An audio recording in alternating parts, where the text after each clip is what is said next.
할렐루야. 오늘은 새해 첫날 수요 예배를 드릴 수 있도록 해주신 하나님께 정말 감사를 드립니다. 우리 그런 의미로 옆에 계신 분들과 이렇게 좀 인사를 나눠보도록 하겠습니다. 정말로 감사한 생활을 하고 계시나요? 라고 좀 여쭤볼까요? 오늘 오신 분들은 진짜로 감사한 삶을 살고 계신지 다시 한번 여쭙고 싶습니다. 지난 월요일이었어요. 1월 6일이었죠. 그때 제가 이제 피곤해서 좀 누워 있었는데 문자 알림이 징 울리는 거예요. 진동이 울려서 누구지? 이 아침에 이렇게 확인을 했습니다. 근데 그 문자 보내신 분이 제가 처음 중등부 사역했던 부장 집사님께서 문자를 주셨어요. 근데 이제 문자 보통 주시면 단문으로 주시거나 하시는 분이에요. 그리고 매주마다 저에게 문자를 주시거든요. 근데 이제 그게 단체 문자였는데 그날 따라서 그 문자 내용이 좀 장문으로 온 거예요. MMS로 왔거든요. 그래서 뭐 이렇게 길게 보내셨지라고 생각이 들어서 제가 한번 그 클릭을 해서 확인을 좀 해봤습니다. 그런데 처음에 제가 전혀 모르는 분들의 이름이 막 나열이 되어 있는 거예요. 그래서 이거 왜 이런 문자 나한테 보내주셨을까 하다가 쭉 내리면서 보고 있었는데 제 이름이 거기 이제 거의 끝에 부분에 있었고 그 나머지에는 제가 중등부 때 같이 사역했던 선생님들의 이름이 쭉 기록이 되어 있던 거예요. 그러면서 이제 이 부장집사님이 그 쓰신 내용이 뭐냐면 이 분들이 이제 자기가 아는 사람들이고 지인이고 교회 사람들이다 이렇게 말씀을 하시면서 이번 2020년도도 이분들을 위해서 건강 잃어버리지 말고 이분들에게 하나님의 평강이 있었으면 좋겠습니다 라는 기도 제목의 내용이더라고요. 그래서 저는 그거를 받고 나서 너무 기분이 좋은 거예요.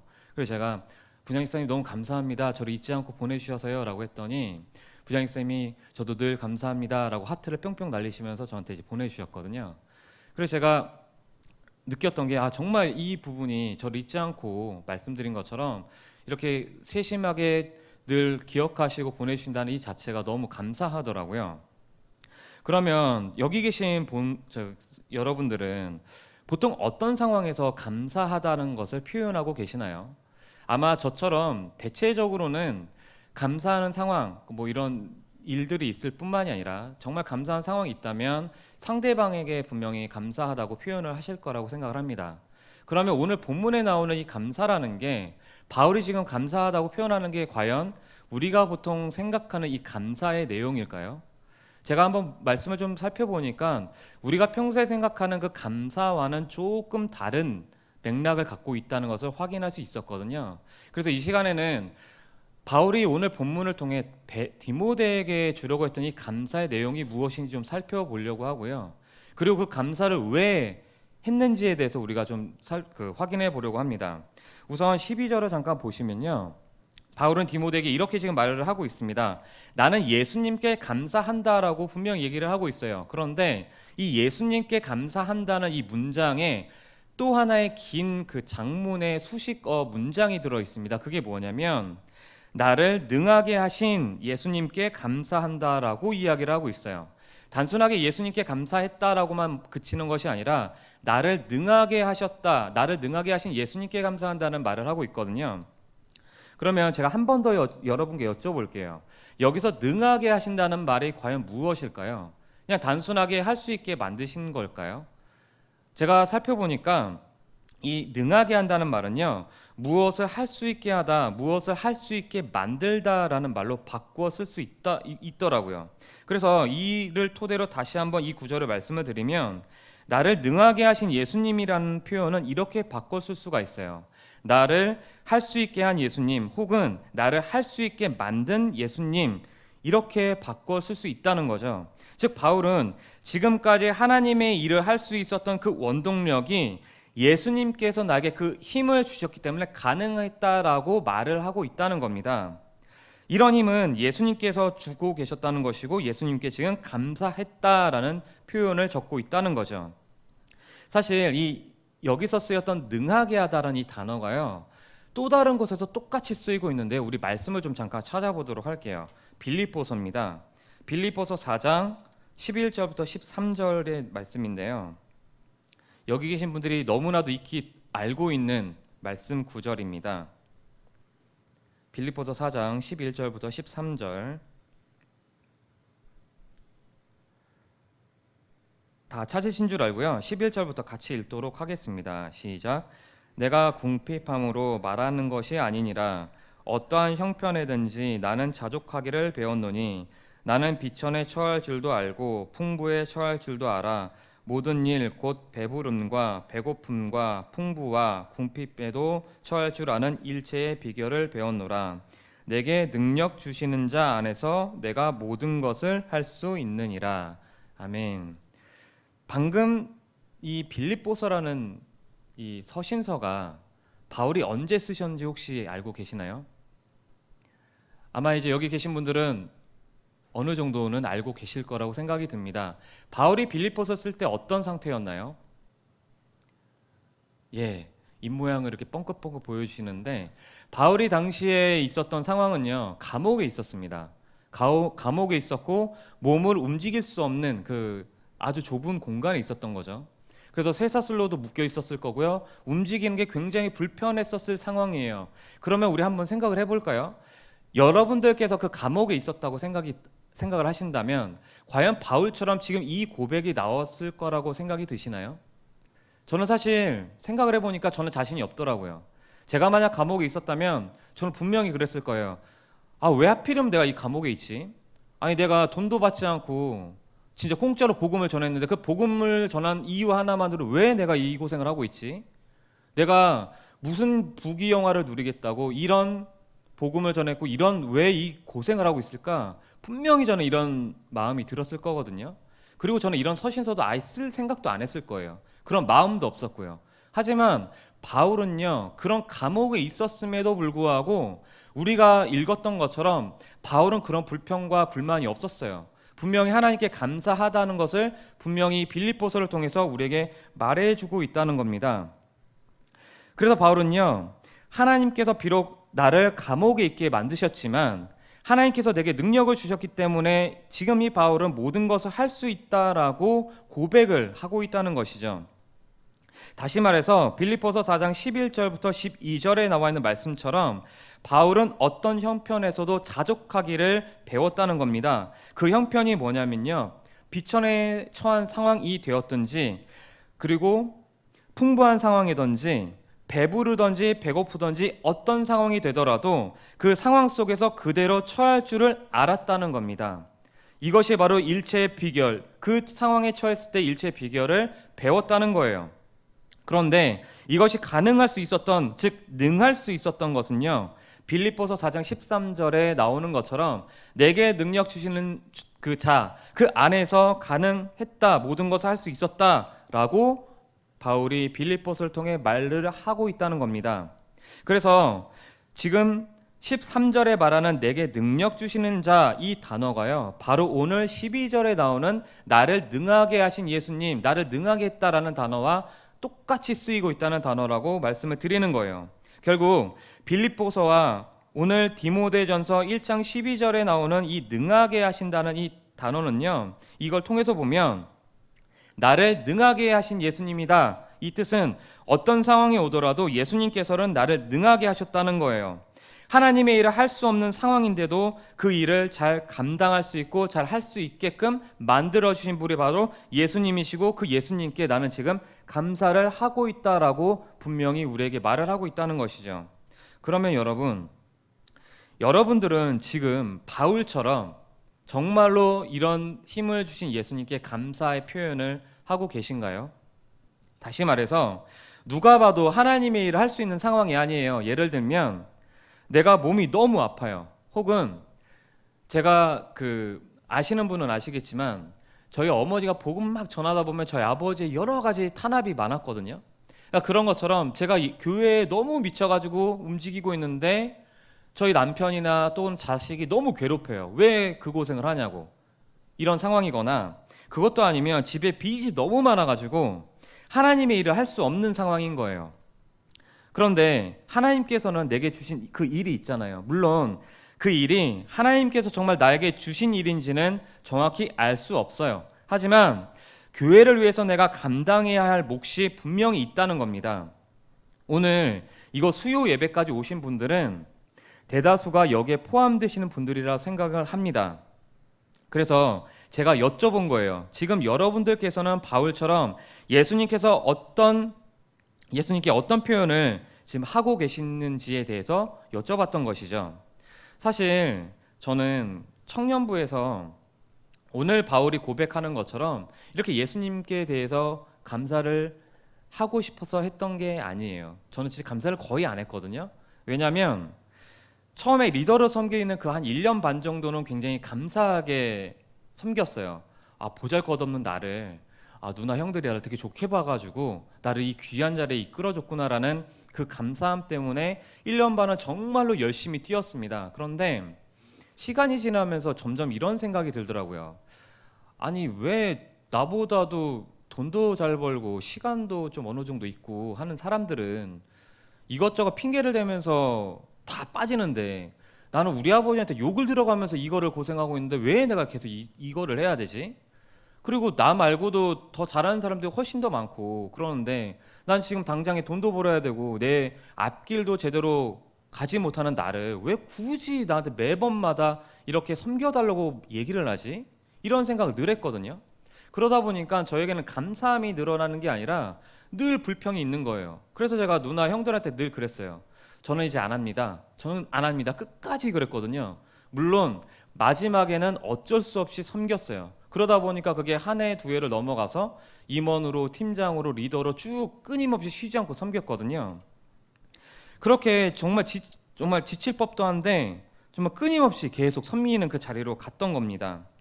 말씀드린 것처럼 교회를 하다 보면 여러 가지 일들이 많아요. 섬기는 자리도 많고요.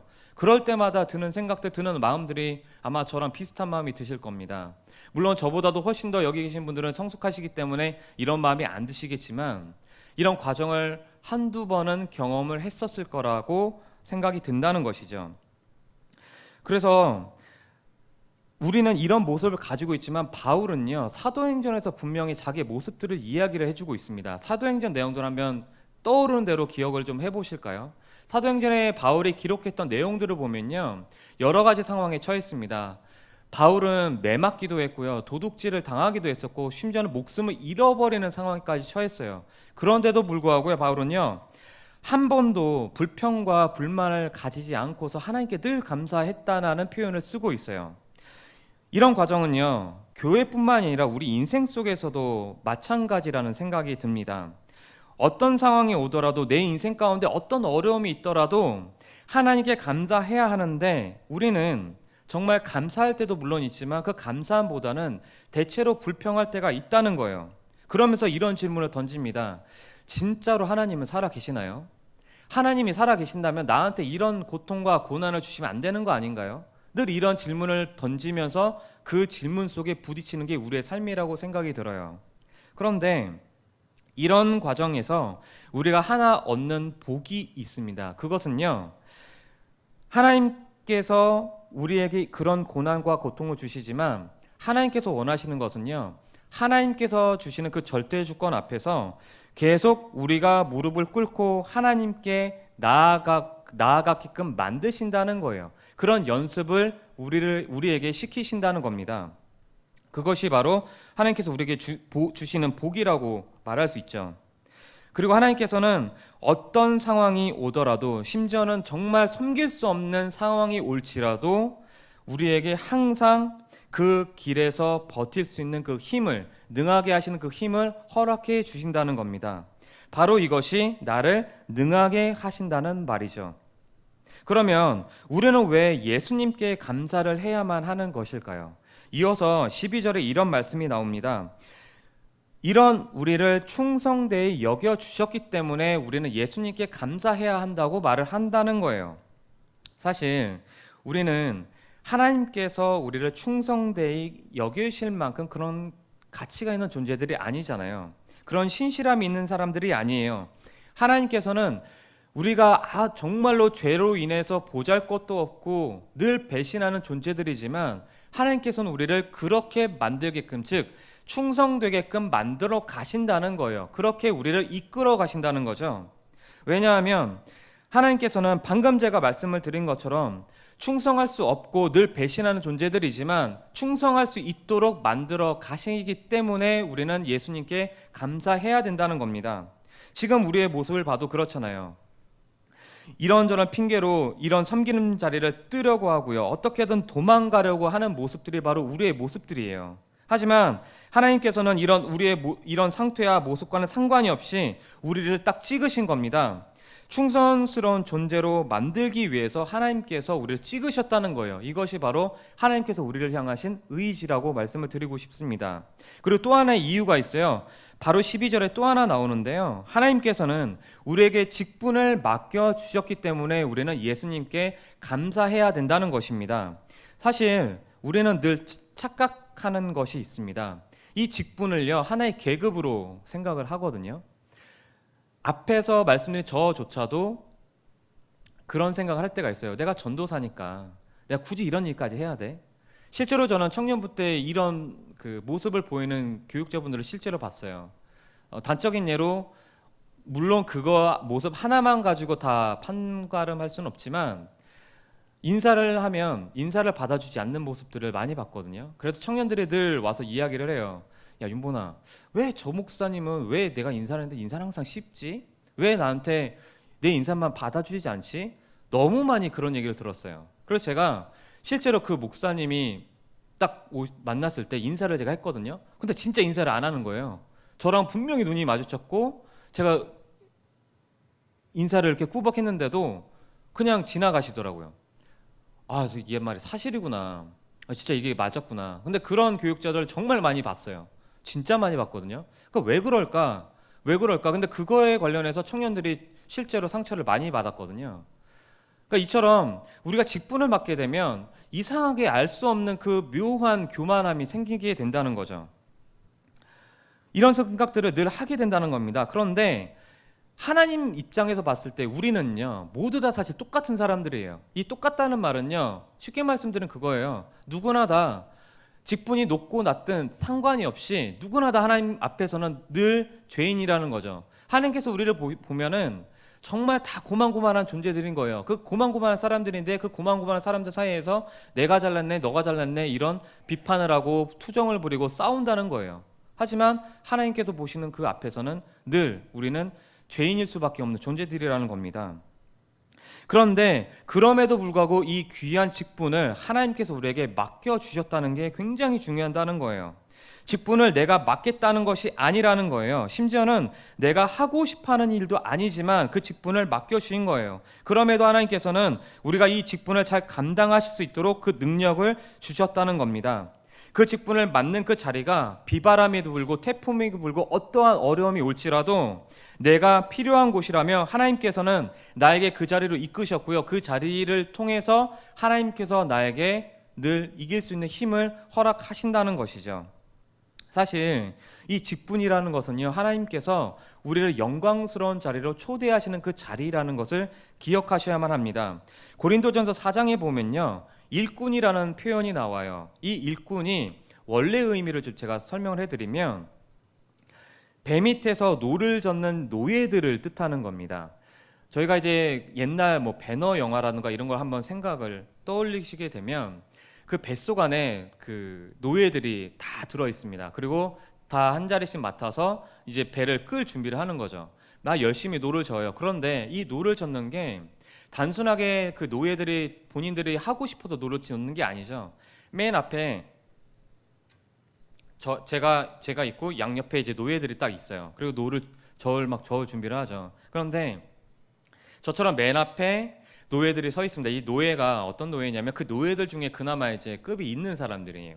그래서 높은 사람이 이제 북 앞에서 이렇게 서 있습니다. 그런데 그 위에 보면 배 위에서 지금 전쟁 상황이 어떤 상황에 퍼져 있는지를 수시로 소리로 외쳐주고 있어요. 예를 들면 지금 어떤 상황이니까 배를 어떻게 틀어라 그러면 지금 이 대표 노예 되는 그 북 앞에 있는 사람이 북을 둥둥둥둥 울리면서 배를 둥둥둥 울리면 배를 좌연으로 틀어라 우연으로 틀어라 막 이런 명령을 내리거든요. 그럼 그에 따라서 이 노예들은요 움직이게 되어 있어요.